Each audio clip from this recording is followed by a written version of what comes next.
Welcome to episode 9 of Duality of Nerds, where we aim to prove that no matter how different two people seem to be, you can always be united by your love of all things nerd. I'm Brady, he's Micah, better known as And Ball. knowledge. So today we are doing something kind of different. We're not reviewing something new. This is more of a look ahead and reviewing something old. In a So re-review, a yeah. re-review. Yeah, we've got a couple segments. I think just two today, where we're kind of three. We're gonna start off with Kind of reviewing 4.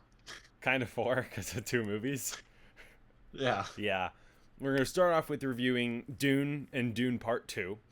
And then we're going to talk about the Dune Part 3 trailer and just kind of our theories and looking forward. Those are the first two segments ish. And then our final segment, we're going to just do the fan favorite Bitter Legit. So, yeah, I don't know if we want Bringing to it back. just, It's been a couple episodes. get straight into the Dune review. Let's get into it. Let's start with Dune Part 1. We're not doing a no-spoiler version. These movies have been out for years. Yep. So we're just going to get right into it. We're going to talk about Dune Part 1, then Dune Part 2, then looking forward to Dune Part 3. So, starting with Dune Part 1, we always start with our out of 10 scores. We do include decimals. If that bothers you, Just scroll.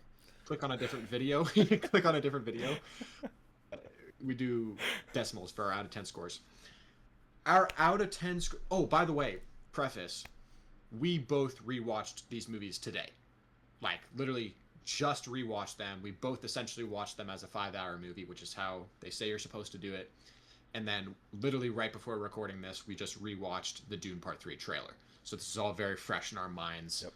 And then we'll, of course, talk about Dune Part 3 again, probably as it gets closer. But let's start with our re-reviewed scores for Dune Part 1.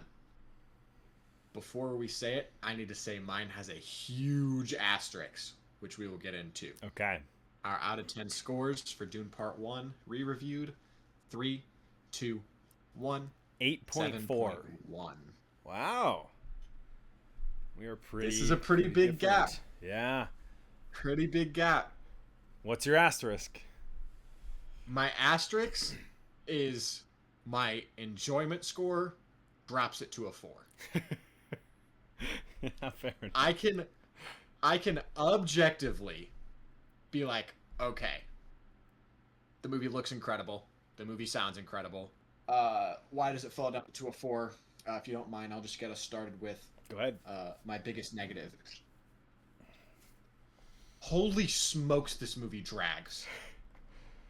Oh my goodness. If I see one more B-roll shot in this stupid movie franchise, I'm going to lose my marbles.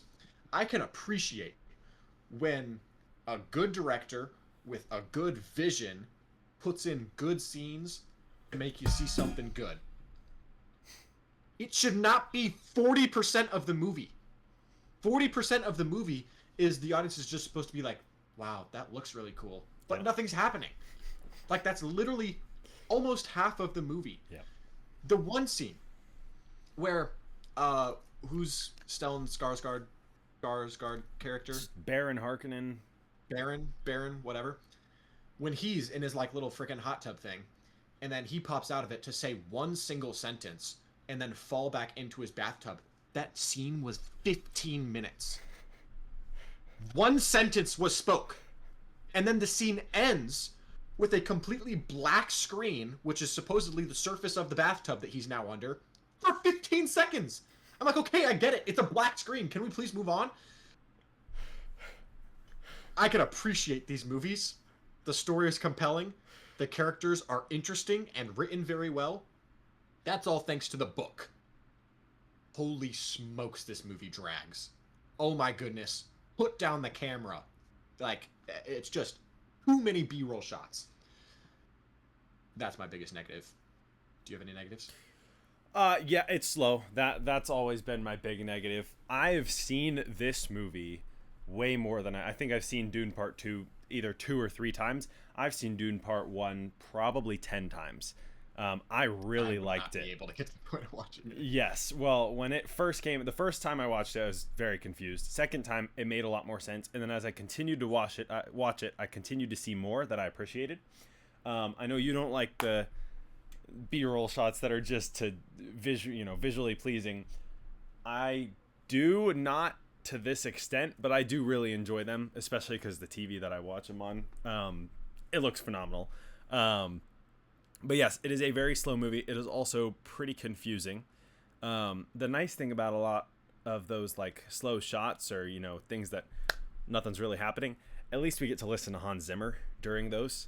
Score is incredible. Yeah, for me, unbelievable. The Dune Part 1 soundtrack miles ahead of Dune Part 2 in my opinion, because it's not miles, but it is better. It is better. It is 100%. I think it's miles just because there are like several specific songs that I listen to from it.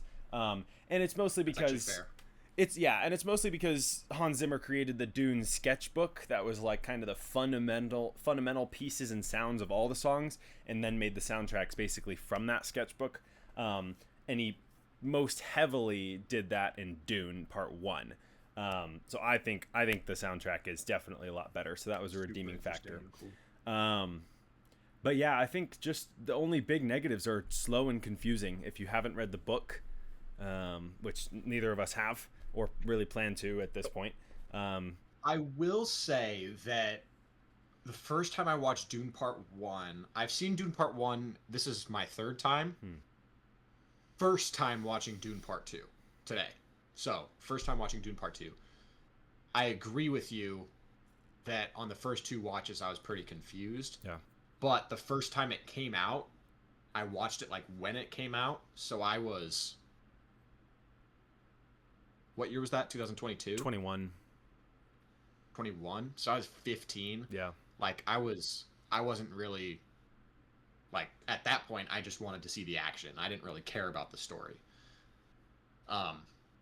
And I wasn't entertained at all, so I didn't care about it. I will say, I fully understand everything now. And so I can fully appreciate, like, it only took me 3 watches of Dune Part 1, and then just having watched Dune Part 1, watching Dune Part 2 to understand everything. Yeah. So I didn't feel like there was anything that I was missing out on. But anytime you get to a movie where you're like, you've got to watch it 4 times, and you have to watch it as a 5-hour movie all 4 times in order to get the full picture. It's like, what are we doing? Okay, something's wrong. Something's wrong if that's the case. Yeah, I mean, what's wrong is that he chose to adapt Dune in 3 movies. But the first one's already slow enough, so if he did do it in more movies, it's hard. Adapting Dune, I think, is really just the hardest part. And that's fair. Like, it stinks because it looks beautiful. So I'll give the production team all of that. It looks and sounds beautiful. Yeah. There's some performances. We'll probably talk about the performances later. 100%. But oh my goodness. I haven't read the book, so I guess I don't know. Maybe the books are that boring too. I just have to say that there's no way this is the best the story could have been told. There's no way. Yeah. Like, so it drags. I'm fully happy to appreciate the things that look good. Not for 40% of the movie. Like, we get it. It looks cool. Can we have a story? Yeah. Anyways, let's talk about some of the things I liked. Timothée Chalamet is incredible. He's, in my opinion, much better in the second than in the first. It was honestly, watching them as a 5-hour movie, it was kind of like a huge change in my eyes. Now, did you feel like that was his acting, or did you feel like it was his character development? Acting. Really? Which it could be because that's a better fit for him. Yeah. I'm impressed with him in both movies. Yeah. I think he's better in the second movie. Yeah. Jason Momoa, the role was made for him. Yeah. He killed it. Who living could have given a better performance as Duncan Idaho than Jason Momoa? No one. I'm not a big fan of his mother. Rebecca Ferguson, his casting or the casting or character? The casting. Okay. The casting. I'm not the biggest fan. I think she's like good. Obviously the cast is insane. Let's get that out of the way. Maybe the most star power in a cast of a franchise ever. Other than Odyssey? Maybe more than... Yeah, I don't know. It's probably hard, close. and especially with Dune Part 3, adding in Pattinson and Robert Pattinson. yeah, I mean Anya and Taylor-Joy fully still have adding in. a bigger role in that. Yeah. So Dune Part 1, really liked how it looked, how it sounded. Liked Timothée Chalamet's character. I'm fine with Zendaya's character in Dune Part 1. This will be a theme as we go into Dune Part 2. I don't know how much we should really split up these segments because they do say that you should watch them as a 5-hour movie, which I agree with, by the way. Oh, yeah. I do think the best way to watch them is as a 5-hour movie. And I think when the third comes out, watching all three is also going to be the best move. Which, holy smokes, that's going to be the longest day of my entire life. Not as long as watching all three Lord of the Rings extended, LOL. Yeah, true. Well, I don't know if I'll ever do that again. Not in the same day. But regardless, what are some of your highest positives of Dune Part 1? The characters. I like Oscar Isaac as Duke Leto Atreides. I think he did phenomenally. Incredible. I totally agree. Chalamet was way better than second. I don't really like Chalamet. I think I more lean on the dislike of just him as an actor. But he's incredible in these movies. Did your headset just die? Slight intermission there. I think even though I don't really like Chalamet, he was incredible in these movies, and his casting, he's the perfect person for that role. Totally agree with the casting for Duncan Idaho as well.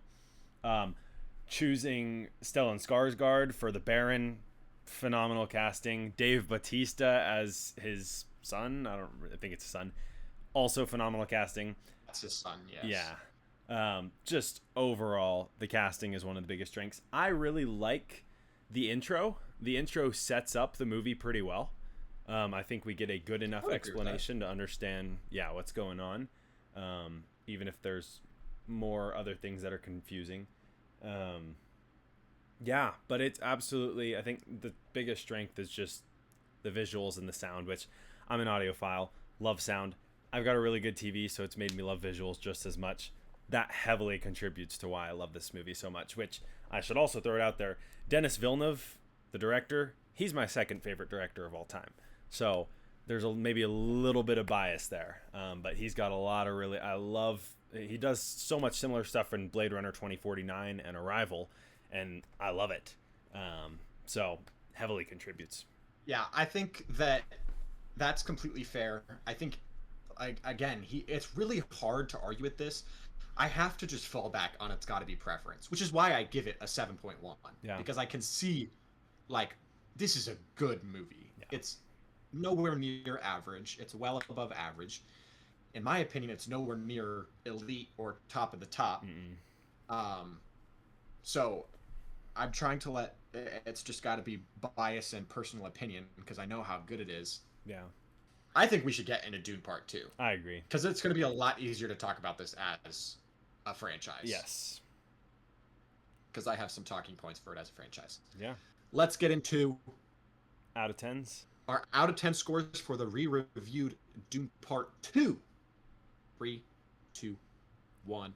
8.7. Wow, you really we are both ever so slightly higher. My enjoyment score for this one, if Dune Part 1 was a 4, I'd put this one at 4.5, maybe 5. Wow. Maybe average for enjoyment of a movie. It just drags and drags and drags. And I'm at one point, I tapped on my remote to see how much longer was in the movie because I was like, man, I got things to do. Which, maybe it's my fault for watching it as a 5-hour movie. But I was like, man, I got things to do. I was halfway through the movie. I'm like, how have we been... I'm going to go on another little rant. Bill Skarsgård? That was Bill, right? Stellan. No, Bill. The nephew. Oh, no, you're thinking, he's Elvis. He's, why can't I remember his name now? Dang it, Are you sure that's not Bill Skarsgård? I'm 100,000% sure it is Elvis. But Austin Butler. His name is Austin Butler. What? That is not the case. Oh my gosh, it is.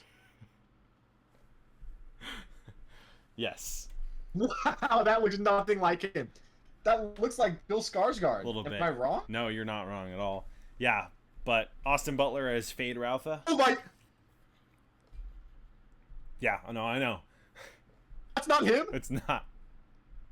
Wow, okay, I was wrong. Okay. Anyways.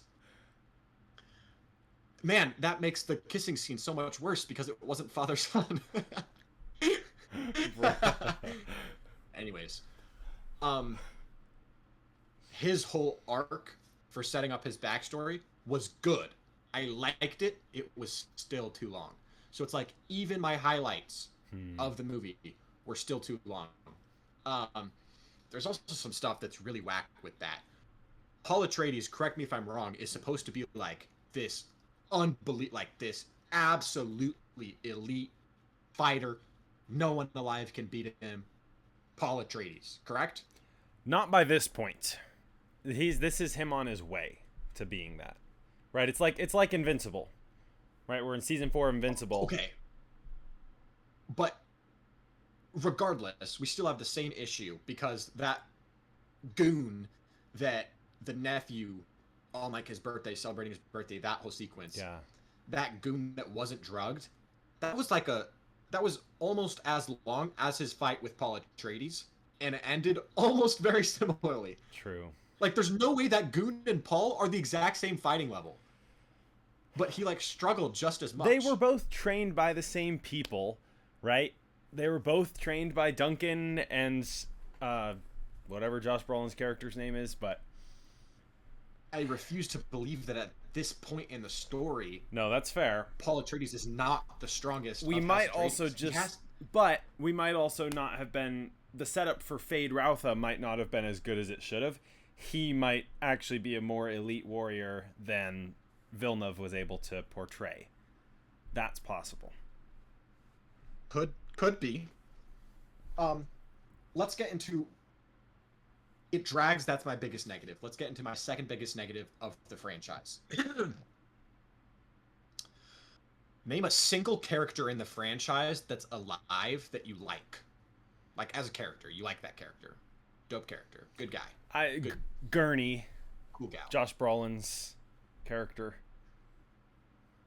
I mean, kind of, but he has 20 minutes of screen time in the entire franchise. And then Stilgar. I like Stilgar. As written. Stilgar, yes. I mean, okay. Okay. I'll give you that. Yeah. But again, you're talking about a combined 40 minutes of screen time. Yeah. In a 5-hour franchise. You're totally right. And, I mean, they made us hate every single character. Yeah. There's not a single character that's like, oh man, I'm rooting for them. I want everyone, which maybe that's what happens. But like, literally everyone in this is a loser. Yeah. Paul Atreides is a loser now. Zendaya is a friggin' loser. Her character's so annoying now. I've hated the mother since like the first scene of the movie. Yeah. She's the worst. Yeah. So who am I supposed to to choose? The Bene Gesserit overall. I hate the Bene Gesserit. Yeah, no, they're whack. That's another thing that I don't like. They play way too much into the religion of the Bene Gesserit. That's aggressive at some points. Yeah. I'm like, holy smokes, let's get back to shooting guns. Regardless. I literally hate every single character. Yeah. I guess I'm not rooting for anyone either. That's weird to think about. That's what I'm saying. I'm like, who am I supposed to be cheering for in this franchise? In Dune Part 3, what do I want to happen? I don't care. I'm rooting for Paul's sister, but something's wrong. I don't know what's happening with her. I'm rooting for Florence Pugh, taken as Paul's wife, to kill Paul. I'm rooting for Pattinson. That would be dope. Since he also is trying to kill Paul. No, that's what I'm saying. Yeah. If it's like Pattinson and Florence Pugh becomes his in, and then they kind of take over. Sure, but that's because the only reason I would enjoy that ending is because it's a character that doesn't currently exist in the franchise. Getting introduced. So we run into the same issue of who in the franchise should we care about right now? Yeah. No, I don't think anyone. Something's wrong. No, yeah, you make So a really good point. and so it's like it's boring to watch. I don't care about. I don't root for anyone. Like there's no good guy. There's no bad guy. So, but looks really good. Sounds really good. Awesome to think about. Piloting is incredible. Visual effects, the Oh weapons. my That gosh. one laser weapon that they can move is awesome. Yep. Um, I think the dragonfly ship thing, They're I thought it called was kind of stupid. ornithopters. Ornitho. Throw that on a random trivia video. Um, the ornithopters, I thought those were kind of stupid because I'm like, I mean, I understand that this is technology that doesn't exist, but like, come on, that's not realistic or like in no situation is that the most efficient way to fly, like ever. That's fair. Um, maybe it's just technology we don't understand, but I thought it was really cool. There's one shot of them piloting where on one side the wings open up and on the other side they get closer together and that's how they turn. Mm-hmm. They don't turn by like flippers or like what do they call it on planes? Oh, Drag. yeah. What are the Well, drag the panels? rudders on ships, and they're just flaps. It's like a Flaps. drag flap. They're just flaps. Drag flap. So the drag flaps on planes, obviously, this is really interesting. I thought that was a really cool touch because that is how it would work. And there's no sort of it's literally just a matter. So I think the piloting looks awesome. All of the weapons are awesome. The shields, awesome. Oh, they're so cool. The action sequences I actually really appreciate Uh-huh. because there's no shaky cam. Love the action sequences. Yeah. Problem is the action sequences make up 10% of the entire franchise. That was my problem with even Dune Part 1, is that I really love the action sequences in that movie. You have to wait so long, and then it's not even that long. Yeah. And then it's 15 minutes of the entire movie. Like, oh my goodness. Yeah. I feel like I'm slamming on it a little too much because Dune is good as a franchise. It's good. It's a well above average. I'm excited for Dune Part 3. But in terms of like rewatchability, Entertainment or value. entertainment value, bingeableness, it's like it doesn't scratch the surface of average movies, in my opinion. Yeah, no, that's So- fair. I know a lot of people try and maybe bash on you for that, and I don't think they're right to. I think a lot of people just want these movies to be more entertaining than they are, and they're not. But a lot of people probably try and pretend. If you can't acknowledge the flaws with Dune, that's a problem, because there are flaws.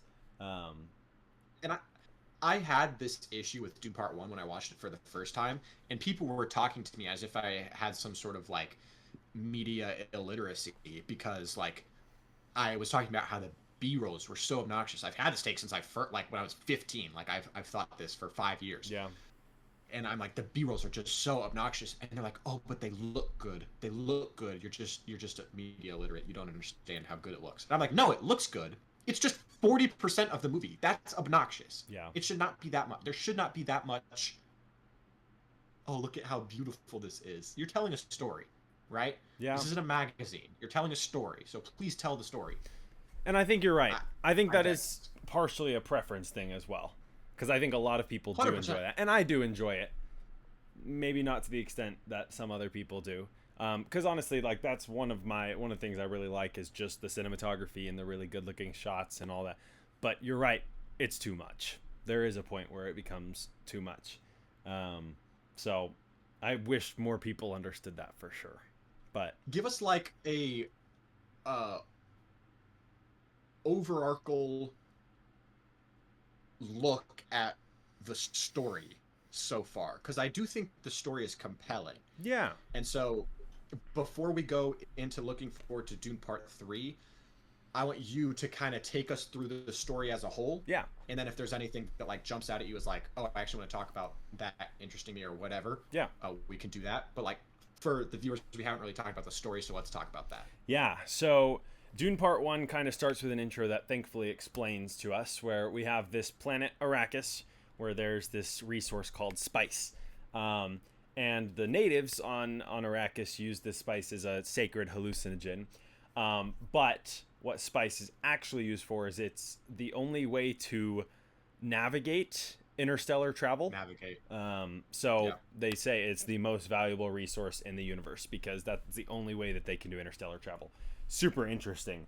And so the emperor, because this is an empire, an imperium, sends House Harkonnen, one of the great houses, to be in control of the spice mining, or that's not mining. I'm thinking of Star Wars, lol. But the spice harvesting.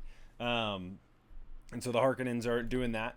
They have to worry about sandworms. The Fremen don't want them there harvesting it, so they often fight and try and destroy their spice crawlers. But then the Harkonnens were just randomly pulled by imperial decree, and they weren't there. And so instead, House Atreides was sent to be the spice harvesters on Arrakis under Duke Leto Atreides and his son Paul, our protagonist. And so Paul spends a lot of time. He wants to learn the ways of the Fremen and Arrakis, and so they get there and they kind of start their operation. And his friend Duncan Idaho's been looking for the Fremen. They're trying to stop the Fremen rebellion, basically. But Paul wants to find the Fremen, kind of leaving out his mom being like a witch and starting some prophecies. And they, when he gets there, they think that lore is kind of... Yeah, but the important part is when Paul gets there, a lot of the natives of Arrakis think he's the Lisan al-Gaib, which is their messiah there to save them, which is really propaganda from the Bene Gesserit that they've seeded. But yeah, so then randomly the Emperor sends House Harkonnen to wipe out House Atreides on Arrakis. It was a trap. They a pulled trap. out House Harkonnen, sent in House Atreides just to send Harkonnen back and wipe out Atreides. Yep, exactly. Just because the Emperor wanted them wiped out. And so most of them were wiped out. Paul managed to escape and stay with the Fremen. And then a couple others were able to surrender if they worked for House Harkonnen, basically. But that's pretty much Dune 1 right there. Dune. Yeah, Dune 1 ends with Paul trying to be accepted by the Fremen, trying to get in with this because he wants to be a part of that group. Which Dune Part 2 picks up. Yeah, well, he basically challenges one of the Fremen, and so that's kind of one of his ways in. So yeah, Dune Part 2 picks up with Paul being with the Fremen and trying to start learning their ways. And we have House Harkonnen still trying to stop the Fremen. That's a big portion of the first half of the movie is the Fremen are still attacking their spice crawlers, and Harkonnen's trying to find them and wipe them out. That's a big thing. And so, yeah, Paul basically eventually gets accepted into the Fremen just through doing some deeds for them, I guess, destroying the spice crawler and riding the worm and just stuff. Being a good warrior. They're like, holy smokes, this guy's the best. Yeah, and he's learning their language, he's respecting their ways, but still a lot of them think that he's that messiah. So again, really big part of that, but pretty simple to just say a lot of them think he's the messiah. And so then he kind of moves on to he wants to get rid of House Harkonnen from he wants to free Arrakis, right? That's why they want him as the Lisan al-Gaib, is because he will free Arrakis and restore it as a paradise. And so he comes up with this idea to lure the Emperor there and challenge the Emperor and try and become Emperor himself. And so he successfully lures the Emperor. Emperor brings his whole army, but I mean, Paul set up a trap. He's got atomic warheads. He's got all the sandworms, all this stuff. They pretty easily wipe out his... The fact that I'm able to explain Dune Part 2 this quickly helps me realize that it is a really slow movie, because there's really not much more that's significant. You can tell the entire thing in 3 minutes. Yeah. And it's like, you're talking about one of the most important things, where it's like, he wiped out the entire empire really easily. And this is... But it took... Oh, this is literally... The Emperor coming is like 2 hours into the movie. Like, this is end of the movie. There's just... And we're already talking about it. We are 2 hours in, 90 seconds into the explanation of the storyline. So Yes. that tells you how slow the movie is. Yeah, I mean, it's basically he does a bunch of stuff to prove that he's the Lisan Al Gaib. He drinks the whatever poison and survives, and he blah blah blah. And his mom is now the Reverend Mother of all the Fremen. 45 minutes. But yeah, his mom becomes the Reverend Mother of the Fremen, and she gets to continue to spread her propaganda. And then there's some setup for Fade Rautha, the nephew of Baron Harkonnen, just a little bit of setup to show him as a good warrior, basically. And his dad or his uncle's creepy and grooms him. And then, yeah, so Emperor there wipes out his armies, walks in, kills Baron Harkonnen, and then he basically challenges the Emperor. And so the Emperor can either fight or choose champion. He chooses Fade Rautha, and then Paul wins that duel. It's kind of a weird duel, but he wins as expected. he wins.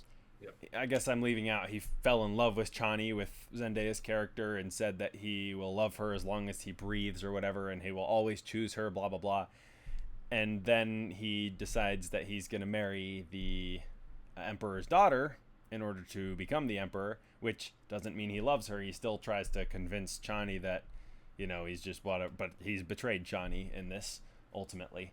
And so the Emperor finally does give up his power, and the great houses are called over, and they don't accept Paul as the Emperor. So now he is waging war on the great houses, and he has all of the Fremen following him, pretty much. The entire Dune story, that took 4 minutes. Yeah. And it's 5 hours to watch all of that. Yep. Now, it's one of the most beautiful 5 hours, and it's a 5 hours that will always sound really good. So it's like immersively. They're very immersive. That's a good pleasing, way to. I guess. Yeah. Immersively pleasing, but goodness gracious, they drag. These movies do not need to be that long.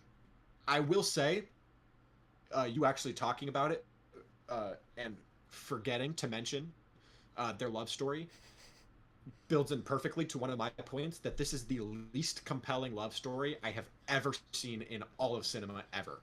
Yeah. I cannot think of a love story where I care less than I care about this. What reason do they have to care about? Like, we don't see any good reason for them to care about each other. It's just some random chick and some random dude. Yep. There's no reason for them to care about each other. It's literally just like, oh, there's no one else our age. Literally. We should cut to a scene of both of us shirtless going, I know. so that's your relationship? What are we doing? Like, you guys don't care about each other. And he says, I love you till as long as I breathe. Yeah. Why?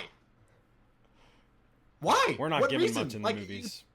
You don't care about her. Like, there's no, so, and I'll give you that that's probably not the case in the books, but we're reviewing the movies, and it's one of the least compelling love stories I've ever seen in my entire life. Yeah. I care more about Mike Wazowski and the Medusa chick than I do Paul and Chani. Fair enough.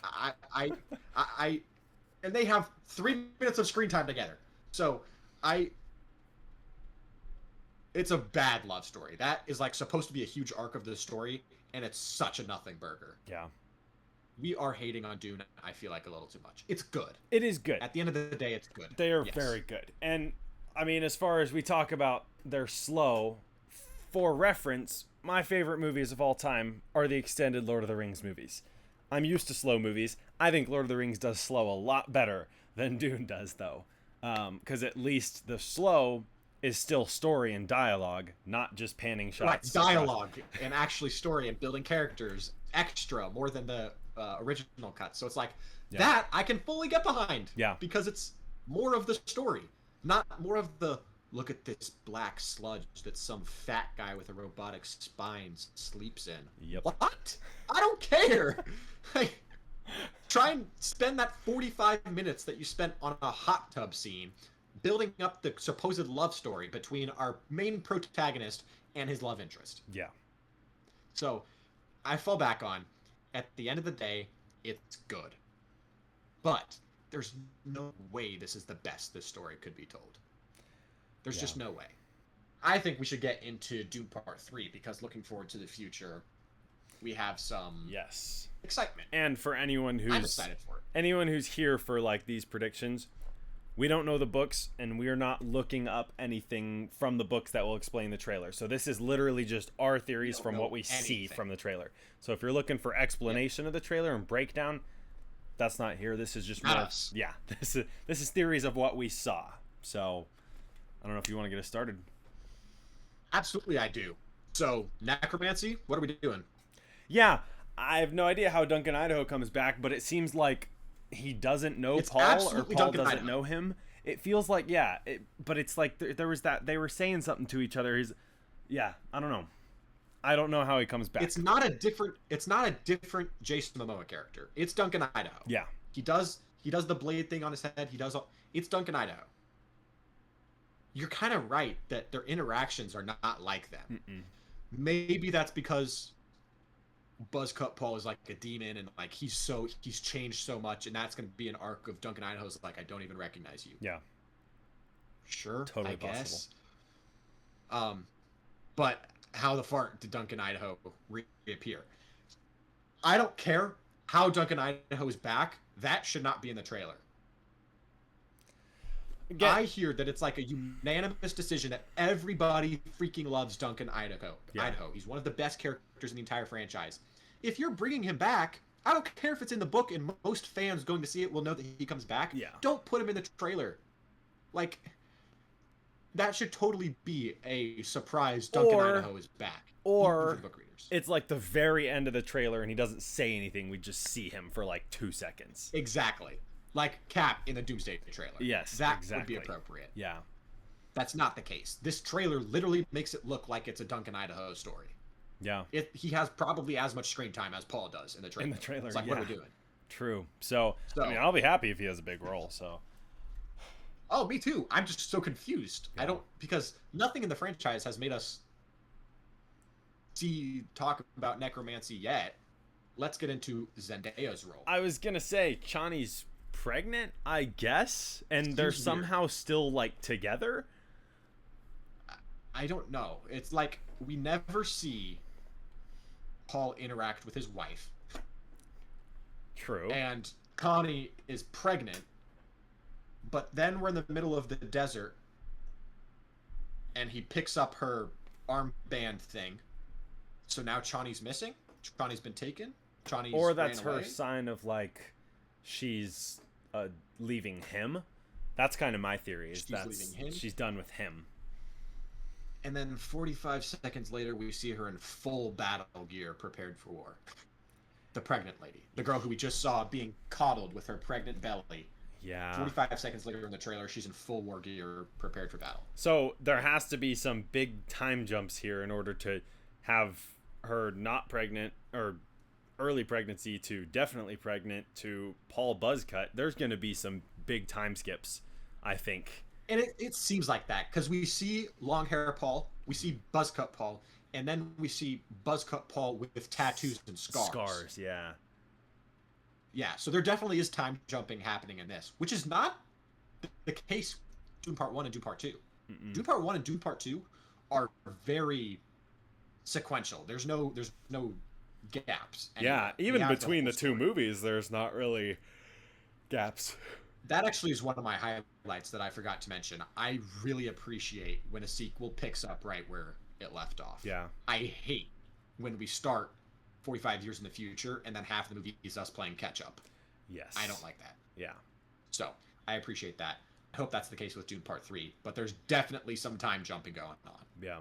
So that's strange. Yeah. What are some? Oh, Robert Pattinson's role. Pattinson. Yeah, he wants to kill Paul and become emperor himself, I guess. And Florence Pugh's telling him it's not a good idea. He's basically signed his own death warrant. Well, she says you've signed our death warrant. Oh. So I don't know if that's because like they're together. I don't know if that's because she's in on it. Yeah. So I'm not sure. Huh. Maybe I'm completely I'm pretty sure she says you've signed our death warrant. But regardless, she's basically like, not a good idea. You shouldn't do that. Yeah. And again, we never see the supposed wife with Paul Atreides once in the trailer. They're never together. No. So maybe it's a situation where like he gets the role of Emperor and then fully ignores her, and like she doesn't play a big role until Robert Pattinson's character comes into play. Totally possible. That'd be interesting. I feel like it would be a waste because the current setup with her character is interesting, at least. Yeah. With she's this son or like daughter of the Emperor who like pays attention to the witches, but like kind of has some suspicions to the witches, kind of disagrees with them a little bit, and then some reservation, and then now she's the taken on wife of Paul Atreides, leader of Arrakis, and now the Emperor. Yeah. And so it's like we have this character who has like some sort of interesting backstory, and now she's in a prime position to do something really interesting with it, with how her and Paul's characters could behave with each other. Yeah. There could be some sort of. I would love it if the movie is Florence Pugh trying to get back on Paul Atreides. Yeah. Trying to avenge her. Oh wait, she doesn't have any relationship to the guy he killed, but at least for her father. Yeah, and I don't think we know what happened to the Emperor. That's what I'm wondering too. Does the Emperor end up dying? Because there's also in the trailer, there's like that weird upright floating coffin, whatever that black floating coffin is. Yeah. I don't know who the heck is in that. I don't know what is that Robert Pattinson's character? Is that the Emperor? Is that? I don't really know what's going on with that. Yeah, we definitely have a shot of Robert Pattinson's character in like one of the aircrafts, and he's like, Mayday, Mayday. Like, and he's like, things are going wrong. Whatever's happening is going wrong, catastrophically.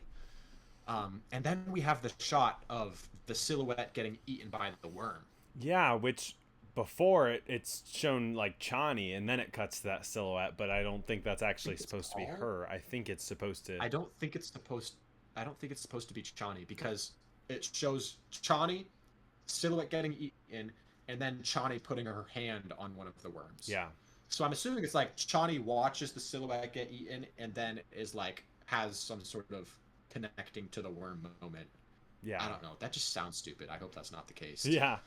This is yeah, and then obviously we've got Paul's sister, played by Anya Taylor-Joy. Oh yeah, she'll actually have a I think I'm most excited for her character. I love her as an actor, but also it's kind of interesting. Like, we know something special with her, but what is it gonna be? Because like she could already somehow speak to them from inside the womb, and then she had the poison stuff that like changed her and made her grow faster, and she was intelligent in the womb and sentient and and it's like. Yeah, I wonder what that's going to do for her character when she's now an adult. Because that's the other thing about the time jump. She's an adult. Or does she really age extremely fast because of that whole thing? Like, yeah, it's going to be kind of interesting. Dude, I could see this movie getting real whack real fast. Mm-hmm. Like, this, I could fully see this being a situation where it's like Dune 1, Dune 2 picks up right where Dune 1 left off. Dune 3 starts, and everybody has no idea what's happening. No clue where we're at. And then we play 45 minutes of catch-up. I don't like it. At least it wouldn't be slow. So fair enough. Maybe that's good case scenario. Yeah. But yeah, there's definitely a lot of questions. We have no idea. We haven't read the books. So let's just talk about any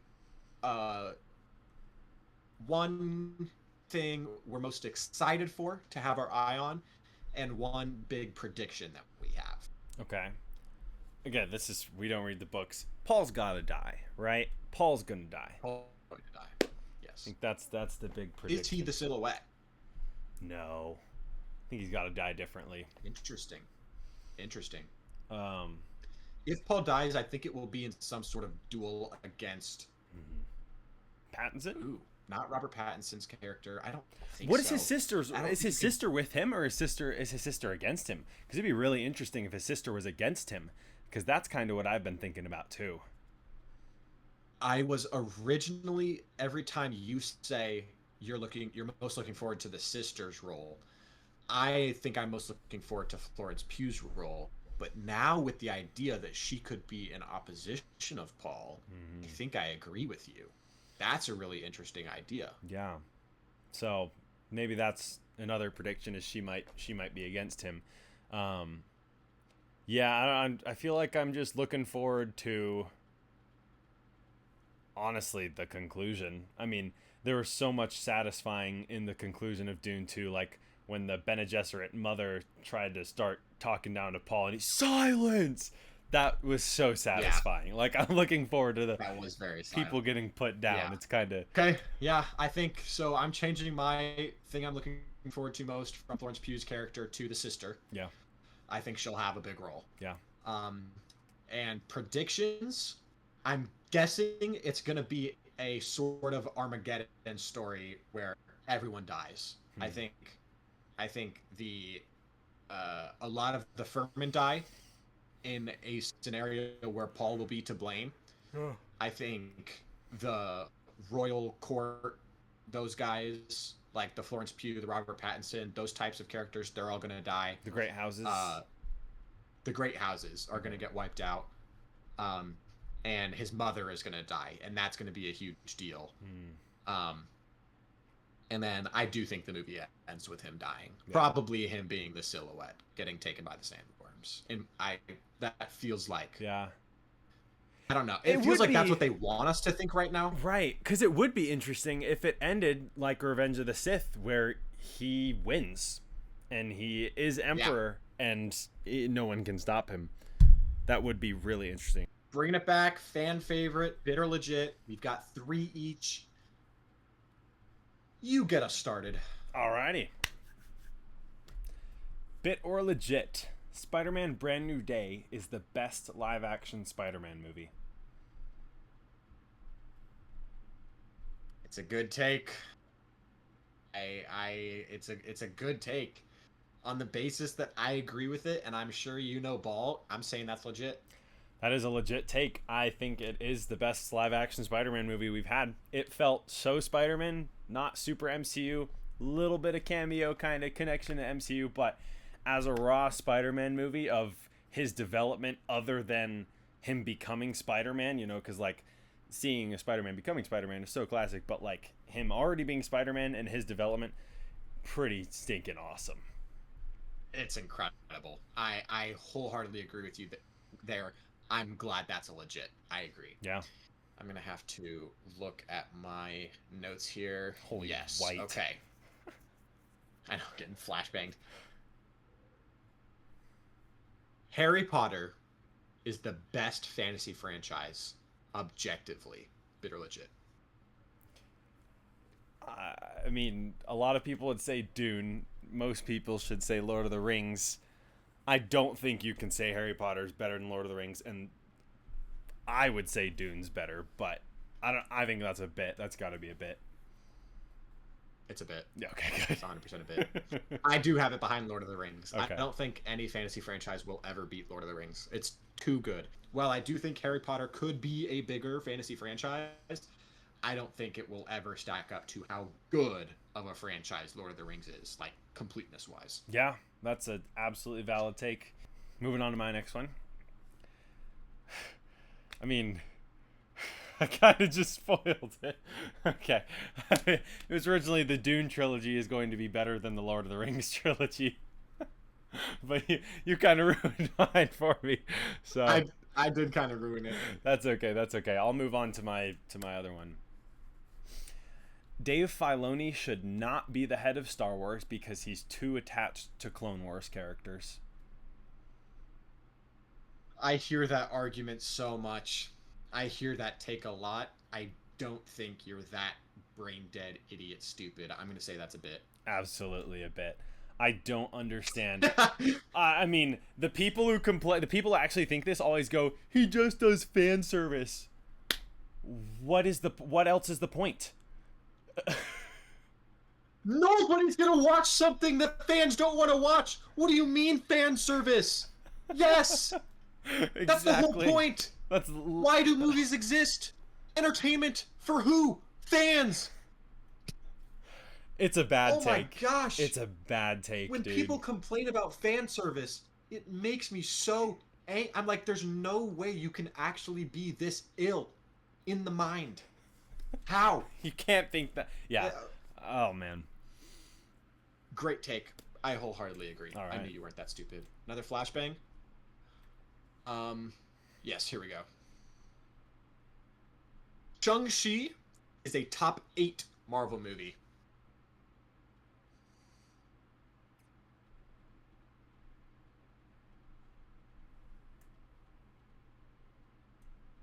I think I would put it in my top 8, and I know you like it.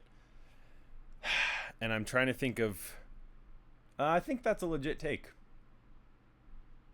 It's absolutely a legit take. Yeah. It's number 8 for me. It's number 8, but I know a significant amount of people just based off our Shang-Chi video in our comment section. Like, in our fan base, we have so many Shang-Chi haters. I have no idea why. It's crazy. That movie is good. Isn't it like what? It's really what was the good. Rotten Tomatoes audience score? Because it's one of the highest in all of Marvel. It's so good. People love that. Like, I genuinely think Shang-Chi is hated for the same reason that Spider-Man Brand New Day is hated. Brother. In the sense where you feel like you're... What? It's 92% critic, 98% audience. So our fans are in the smallest minority. I don't know, because the Shang-Chi video we made, it was like every single comment was talking about how bad Shang-Chi is. You guys are in the vast minority here. Like, Shang-Chi is a great movie. It's similar to the people that are hating on Spider-Man Brand New Day right now. I think that because of superhero and fantasy fatigue, people think that they are obligated to hate new superhero and fantasy stuff. Yeah. Exhibit A, Mandalorian and Grogu. That movie was good. Exhibit B, Odyssey. It was not... Exhibit B, The Odyssey. Like, it's not, like... It's not a 10 out of 10. No. It is a good movie. And people hated it. We have so many people... We made a video on Mandalorian and Grogu. People said it was a bottom 3 Star Wars movie. What are we doing? It is not. No. It's a top 7 Star Wars movie. Yeah. 6, maybe. Like, people are hating on it for the sake of hating on it. It's just people don't think that they're allowed to like superhero movies anymore. They think the cool thing in media literacy is to hate on the new superhero project. Yeah. It's a good movie. Yeah. Good superhero origin story too. It's one of the best in my opinion. Yeah. Oh yeah. And I mean, there was the same hate with the new Superman movie too, right? I mean, even though it was objectively a good 100%, movie. yeah. So. Oh my gosh, great point. People hated the Superman movie. That movie's so good. That's, oh my gosh, you're right. Yeah. Best kickoff to a franchise ever, I think. Maybe. To a cinematic universe. Yeah. Yeah. No. Absolutely. I think people just are looking for reasons to be angry and to be negative. People don't look for the positive, they only look for the negative. So that's absolutely true. All right. Which you don't have a third one? Yeah, that's what I was going to say.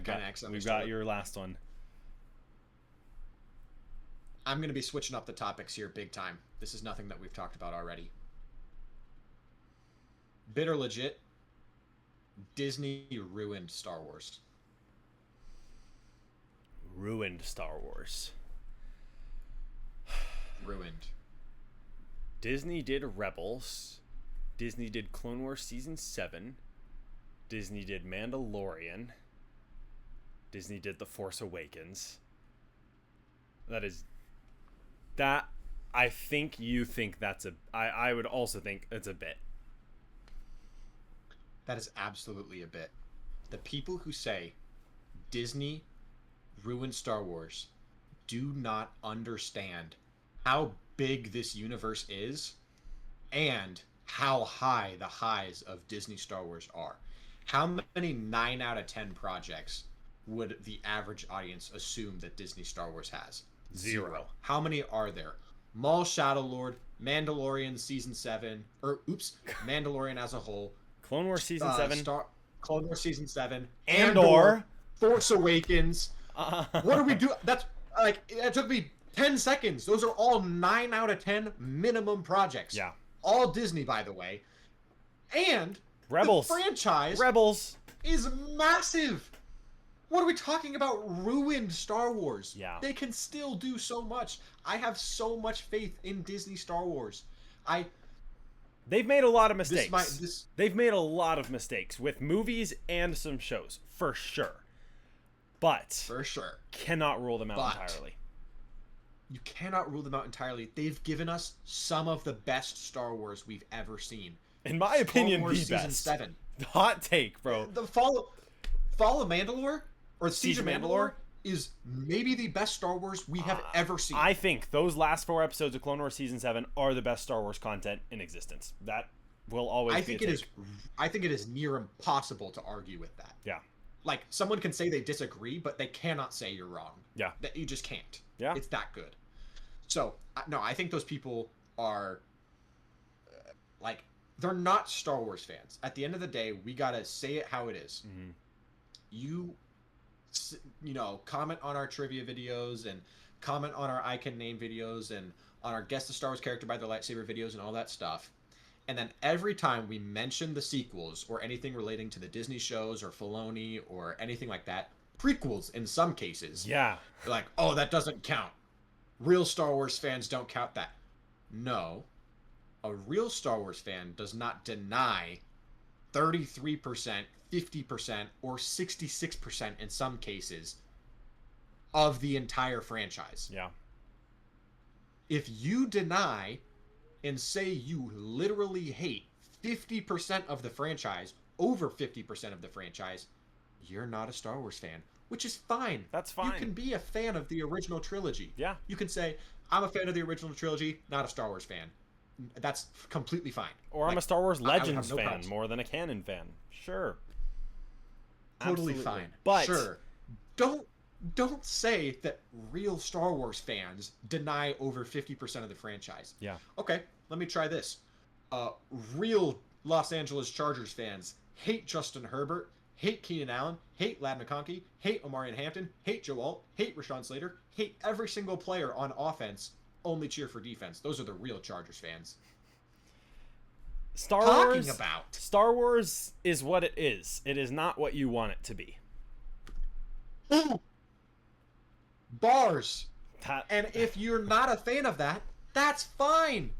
Don't come in here saying that in order to be a real fan, you have to hate the franchise. You can't. That's not true. Bash on us for enjoying Star Wars. I am allowed to say that I like The Last Jedi. He is allowed to say that Star Wars Rebels is his favorite Star Wars show. That's fine. Like, I'm not a bad fan for liking the thing that we're supposed to be a fan of. The argument that real Star Wars fans should hate Star Wars is so dumb to me. No, You're not a Star Wars fan. Don't claim to be. And I mean, people can disagree. It really gets on my nerves. People can disagree, and they do. But Star Wars fans are so disrespectful in the way that they communicate their disagreement. They have to try and verbally attack the person who has an opinion rather than just saying, I really think you're wrong and here's why. It's just, you're stupid, you're not a real Star Wars fan, you're just a moron. There's nothing behind it. The argument always comes back to, you're just an idiot or you're not a real Star Wars fan. Yeah. And usually they're talking about someone who likes something. It's so mean. Like, it's so rotten. Like are you gonna tell my younger brother that he's not a Star Wars fan because he loves the Book of Boba Fett and that's one of his favorite Star Wars shows? Literally, you can't. Like, he's a kid who loves Star Wars and he loves it just doesn't make sense to me. And it's a franchise. I like the franchise. That doesn't make me a bad fan of the franchise. What's the argument? And you can dislike some stuff. We haven't seen the Acolyte or Skeleton Crew. We just haven't, right? There are some redeeming qualities in both shows from what I've heard, which makes me, I'll probably get to the point of watching them, but I don't really enjoy them that much. But I'm not going to say they're not Star Wars until something is retconned, until they actually remove the sequels from canon or the Acolyte from canon, which there are rumors of that happening. Until that happens, there's no reason to bash on Star Wars fans for using Star Wars material in their trivia videos. That's what I'm saying. And we have never, anytime someone comes to us and says something about a Legends story that they absolutely love, We're not like, oh, you're not a real Star Wars fan because you like Legends. Yeah. No, it's an expanded version of the universe that I also love, by the way. Yeah.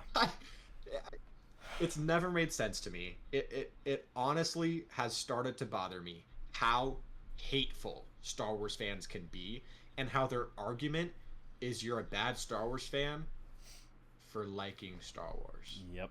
That is always the argument. That's the substance behind their hatred. And it's like, that's not true. I don't go into a Las Vegas Raiders comment section and say, you're all not Raiders fans because you like the Raiders. No, that means I'm not a Raiders fan. This feels like such simple 1 + 1 mechanics = 2, to bro. understand. And so, to me, it just feels so obvious that you don't have to hate people for liking something that they say they like. Yep. Regardless, we digress. This is a rant we've been wanting to have because we've been getting a lot of new faces around our social media, and being right now majority Star Wars, a lot of Star Wars fans, and we're seeing this a lot. So and much negativity. Community building has always been a huge part of our brand. Yeah. The title Duality of Nerds, community building has always been a big part of it. And so we just want respectful people. That's, if you plan to be disrespectful in your opinions, then we don't really want you here to give your opinions. I unfollow us. Yeah. We got a random comment saying, I hate when people do decimals. Just say it's a 7 or say it's a 7.5. I responded, brother, scroll. Yeah. Like, scroll to the next. If you don't just like us, if you're gonna disagree with us, if you're gonna be hateful, scroll. Goodbye. It's that simple. See ya. We will keep living. It's okay, and you will keep living too. We are okay. We're gonna be okay if you don't tell us that we're bad Star Wars fans for liking Star Wars. I'm gonna be okay if you don't share that with me. So just scroll. Yeah. Like, become a Star Trek fan. I'm both. No shade to Star Trek fans. All right, we've been yapping for a while. I don't know how many people are ever going to watch this conversation. Our YouTube videos don't get a ton of views right now. Maybe one day we're big. Maybe one day people go back and find this and, whatever. We have been wanting to get this out there, and we want to be a positive contribution to the Star Wars community and to the Star Wars fan base, because they have a bad rap, and deservingly. Yeah, absolutely. I'm not sitting here victimizing Star Wars, the Star Wars fan base. It's deserving. You guys stink sometimes. We stink sometimes. Yeah. I have 100% fallen victim to that, or not fallen victim. I 100% been convicted, been responsible. I was gonna say been privy to, but I don't know if you want to say privy. Nerd emoji. No, I don't want to say been privy to. Regardless, it's been all of us. We have very much tried to have a positive force on the Star Wars community. We wanted to have this conversation because we've got a lot of new faces around here. We've been talking about it for more than 3 minutes. I don't even know if I'm going to be able to clip this up and put it in a reel. Maybe I will. Yeah, let's wrap things up. We usually wrap up episodes with shout-outs. Mm-hmm. I have one shout-out. I have been meaning to do this for a while. Skylar Holt, you are the GOAT, brother. You interact with all of our reels. You are an absolute legend. We haven't shouted you out yet. I have no idea how. We had a shout-out video, and he commented. And I was like, dude, have we seriously not done Skylar yet? Yeah. Matter of fact, we haven't. So, shout-out Skylar Holt. His profile picture is him powerlifting. I was a powerlifter back in my prime, so you and I can relate there. He's just always hilarious, and he's the GOAT. No, I genuinely do appreciate Skylar Holt. He's an absolute legend. And he's just like me. He's a Star Wars fan, and he's jacked. So Yep, jacked shout up. out Skylar Holt. Yeah, I mean, I've got a few here. I've got Tate Putnam. Tate, he does all of our trivia, always leaves his score, and he's honest about his score. I know there's a lot of people who aren't. I know there's a lot of people putting 10 out of 10. that aren't 10 out of 10. We had a guy who commented and said, did a GIF that was like easy peasy. And we were like, hey, maybe we could host you. And he's like, nah, bro, it actually wasn't easy. I was just trying to be funny. We know that's most of you. So shout out Tate for his honesty and participating. Shout out Leonard, my goat. He sends in a lot of good questions.